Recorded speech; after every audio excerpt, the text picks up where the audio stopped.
As a Springboard partner, you know to ask questions before, during, and after reading. In this workshop, you'll learn what to do after you've closed the book. You'll learn a question you can ask to help your child share the story they just read. One of the ways we tell if readers really understand the story they read is if they can tell you what the story was all about. This is called summarizing. Your scholar will probably need help developing this skill, so you can start by doing it together on an easier book like a picture book. It starts with a simple question. What was that all about? And it may look something like this. All right, that's funny. What is this book all about? I don't really know. Yeah, I don't know. I mean, it's kind of a silly book. If we wanted to summarize it, if we wanted to say quickly like what happens in this book, I've got a trick that involves fingers. All right, so start with your thumb, and the first question is who. So who is like the main character of this book? The main characters are the cows. The cows. Okay, so that's started with the cows wanted something. What did they want in this book? They wanted the electric blankets. The electric blankets. The cows wanted electric blankets. The next one is but what happened? The farmer didn't want them to. But the farmer didn't want them to. All right, the cows wanted electric blankets, but the farmer didn't want them to. So, what did they do? They didn't do any milk. They wouldn't give them any milk. They went on strike. They call that.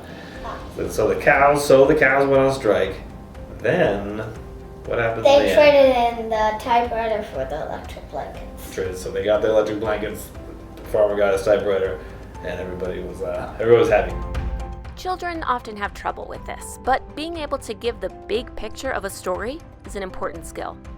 Using your hand and the sentence stem, somebody wanted, but, so, then, is a simple clue to help your scholar summarize just the major parts of the story. Let's see it in action one more time. So let's try that summary thing again, okay? Okay. And let's try it with this book, The Tin Forest. So first you start off with sort of the who question. So somebody. Who's the somebody in this book? The old man. The old man. All right. So the old man. What's the second one? So? Wanted. Wanted. Yeah, wanted. The old man wanted. Wanted to live in the forest. To live in the forest. Okay. But he lived in a junk area. He lived in a big junkyard. Okay.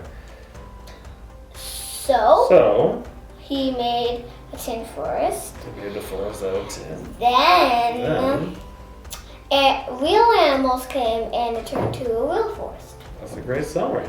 Yeah, that's how it works. Good job. Remember, you can use this strategy to ask your scholar about books they read on their own, too. When you ask questions after you've closed the book, remember, it isn't a quiz. Keep it positive.